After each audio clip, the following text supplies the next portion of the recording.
TikTok மூலமாக புகழ்பெற்ற மணிக்கணியோட வாழ்க்கையில் நிறைய பூகம்பங்கள் கிளம்பி வந்தே வருகிறது. இந்த பூகம்பம் எங்க வந்து முடிய போகிறன்னு தெரியல.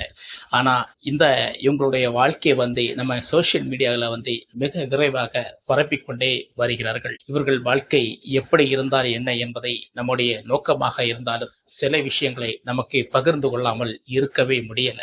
அதனால இந்த மணிக்கணியோட வாழ்க்கையில் சில தடுமாற்றங்கள் இப்போது உருவாகி கொண்டே வந்திருக்கிறது. அது என்ன தடுமாற்றம் என்பதை நம்ம இந்த வீடியோவில் தெளிவாக பேச போறோம். வாங்க வீடியோக்குள்ள போலாம்.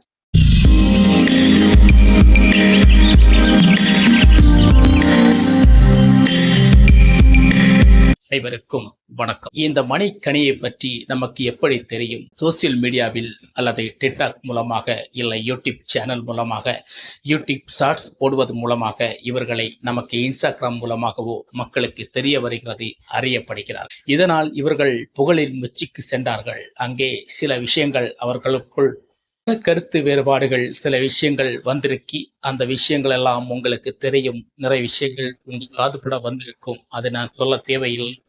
ஏனென்றாலும் இந்த விஷயத்தில் மணி கனியை விட்டு பிரிந்து போனார். ஆனால் கனி மணியை பிரிந்து தானாக வந்ததில்லை. ஆனால் மணிதான் கனியை விட்டு பிரிந்து சென்றது நமக்கு எல்லோருமே தெரியும். அவர் முன்கூட்டியே சொல்லியிருக்கிறார், என்னிடம் ஆதாரம் நிறைய இருக்கிறது என்று. சரி இருக்கட்டும். ஒருவர் வாழ்க்கையில் சேர முடியவில்லை என்றால் பிரிந்து செல்வது இன்னைக்கு நம் சமுதாயத்தில் ஒரு வாடிக்கையான ஒன்றாக நாம் கருதப்படுகிறோம். அப்படித்தான் இவருடைய வாழ்க்கையில் இருக்கிறது. அப்படி இருக்கும்போது எத்தனை காலங்கள் இப்படி இருக்க முடியும் என்ற ஒரு கேள்வி எழும்புகிறது. அந்த கேள்விக்கு ஒரு விளக்கம் வேண்டும், இல்லை என்றால் ஒரு முடிவு வேண்டும். இதை தொடர்வது நியாயம் கிடையாது, அதற்கு தர்மமும் கிடையாது. சரி இருக்கட்டும். இப்பேற்பட்ட ஒரு விஷயம் இருக்கும் வரை இவர்கள் பிரிந்து செல்வதற்கான முயற்சிகளை எத்தனை பேர் எடுத்துக்கொள்கிறீர்கள், எத்தனை பேர்கள் அப்படி நினைக்கிறீர்கள் என்று தெரியல. ஆனா மணி கண்டிப்பாக கனியை நான் பிரிந்து வாழ்வதற்கான முடிவை பண்ணிவிட்டேன் என்பதற்கான ஒரு நோக்கத்தை கையில் எடுத்திருக்கிறார் என்பதுதான் தெரிகிறது. எதற்கு சொல்றேன்னா, அவர் வாயால் சொல்வது எங்களுக்குள் டைவர்ஸ் எல்லாம் ஆகிவிட்டது, தக்க சமயமாக எல்லாமே நாங்கள் முடிவாக்கி எல்லாமே பிரிந்து விட்டது, இனிமேல் என்னுடைய வாழ்க்கை பற்றி தான் நான் யோசிக்க வேண்டும் என்பதற்கான ஒரு சூழலை பேசுகிறார். ஆனால் கனி அப்படி அல்ல. எங்களுக்கு முறையான டிரைவர்ஸ் இன்னும் முடியவில்லை, அது சில விஷயங்கள் போய்கொண்டுதான் இருக்கே தவிர வந்து டிரைவர்ஸ் கன்ஃபார்ம் ஆகவில்லை என்பதற்கான ஒரு நோக்கத்தை சொல்லும் போது வந்து மணி வாழ்க்கையில் கனி குறுக்கிடுகிறார் என்றுதான் சொல்ல தோணுகிறது.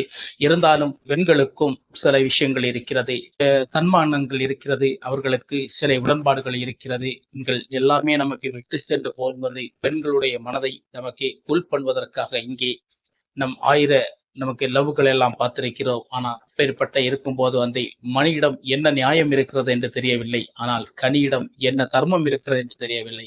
மணியை நிம்மதியாக விடுவதற்கான வாய்ப்பு இல்லை என்றுதான் கனியுடைய பேச்சில் தெரிகிறது. மௌனமாக இருந்தாலும் அவர் மௌனத்தில் நிறைய விஷயங்களை, இது வந்து உண்மை கிடையாது என்பதற்கான ஆணித்தரமான சில விஷயங்களை சொல்லப்படுகிறது. இதற்கு மணி ஏன் மறுதளிச்சு எங்களுக்குள் எதுவும் இல்லை, முடிந்து விட்டது, டிரைவர்ஸ் எல்லாம் விட்டது என்ற ஒரு பொய்யான சில விஷயங்களை எதற்கு வெளியே சொல்ல வேண்டும்? அவர் திடீரென அவசரமாக இருக்கிறார் என்பது நமக்கு புரிகிறது. சீக்கிரமாக ஒரு கல்யாணம், ஒரு மேரேஜ் ஏதாவது பண்ணிக்கிட்டு நம்ம லைஃபை சந்தோஷமா வாழ்க்கையை நடத்திட்டு மணி நினைக்கிறார். அதுதான் உண்மை.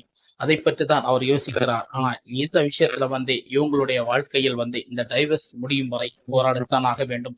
அதுவரை இவங்கள் எந்த ரிலேஷன்ஷிப்பை வைத்திருக்க முடியாது. யாரும் யாரை கல்யாணம் பண்ணிருக்கிறதுக்கு சட்டம் இடம் கொடுக்காது என்பதற்கான எச்சரிக்கையும் இருக்கிறது. இந்த முடிவு வந்தாதான் மணிக்கு ஒரு லைஃப் அமையும், கணிக்குடைய ஒரு வாழ்க்கை. இப்போ அவருடைய வாழ்க்கை பற்றி அவர் இன்னும் யோசிக்கவில்லை. ஆனாலும் இந்த விஷயத்தில் தலையிடுவதை பார்க்கும் போது வந்து கிட்டத்தட்ட மணியுடைய வாழ்க்கையில் வந்து சில உரசல்கள் ஏற்பட வாய்ப்புகள் இருக்கிறது. அதனால் சகோதரர் மணி, நீங்கள் எச்சரிக்கையாக இருந்து ஒரு நல்ல ஒரு வாழ்க்கை நீங்கள் நடத்தி செல்ல வேண்டும் என்றால், உங்களுடைய வாழ்க்கையை நீங்கள் நன்றாக நடத்திவிட வேண்டும் என்றால், நீங்கள் தக்க சமயமாக சில விஷயங்களை அன்றாடமாக எடுத்துக்கொண்டு தக்க பலமாக அதை முடித்துவிட்டு மறுவாழ்வை நீங்கள் தொடங்குவதற்கான வாழ்க்கையை முயற்சி செய்யலாம். அதுவரைக்கும் நீங்கள் சில விஷயங்களை வெளியில் சொல்லாமல் இருப்பது ரொம்ப நல்லது என்று நான் நினைக்கிறேன். இருந்தாலும் இந்த விஷயங்களை நீங்கள் வெளியில் சொல்லுங்கள் உங்களுடைய சில விஷயங்கள் வந்து கேள்விக்குறியாக நிற்கிறது என்பதை எனக்கு தெரிகிறது. அதனால் சில அட்வைஸாக சொல்கிறேன். சில விஷயங்களை நீங்கள் ஓப்பனாக பேசுவதால் காரியமாக இருந்தால் உண்மையாக இருக்கும். கனி கவனமாக இருப்பதனால் நீங்கள் என்னவெல்லாம் பேசுவதற்கான இடமும் இங்கே உங்களுக்கு சப்போர்ட் கிடைக்கிறதுனால பேசிவிடலாம் என்று நினைக்கிறீர்கள். ஆனால் எதிர்ப்பு ஒன்று வந்தால் அது உங்களுக்கும் பிரச்சனை என்பதை கனி மூலமாக உங்களுக்கு புரிஞ்சிருக்கும்னு நினைக்கிறேன். ஆனால் மீண்டும் இது போன்ற சில விஷயங்களை நீங்கள் எடுத்துக்கொண்டு இருக்குமாறு இருந்தால் நிச்சயம் வாழ்க்கையில் நீங்களும் வெற்றி பெறலாம். நீங்கள் வெற்றி பெற்று விட்டீர்கள். ஆனால் வெற்றியை தக்க வைத்துக் கொள்ள போராடி கொண்டிருக்கிறீர்கள் தான் நினைக்கிறேன். எங்களை போன்ற ஆட்கள் தான் நிம்மதியாக இருக்கிறீர்கள் என்று நினைக்கிறேன். ஆனால் உங்களை போன்றவர்கள் உடன்பாடும் உரசல்களும் நொந்து நூலாகி நீங்கள் வாழ்கிறீர்கள் என்று எங்களுக்கு புரிகிறது. அதற்காகத்தான் இந்த வீடியோவை தெரியப்படுத்த விரும்புகிறேன். மீண்டும் இது போன்ற வீடியோக்களை நீங்கள் தெரிந்து கொள்ள வேண்டுமானால் சேனலுக்கு பண்ணுங்க. மீண்டும் சந்திப்போம். வணக்கம்.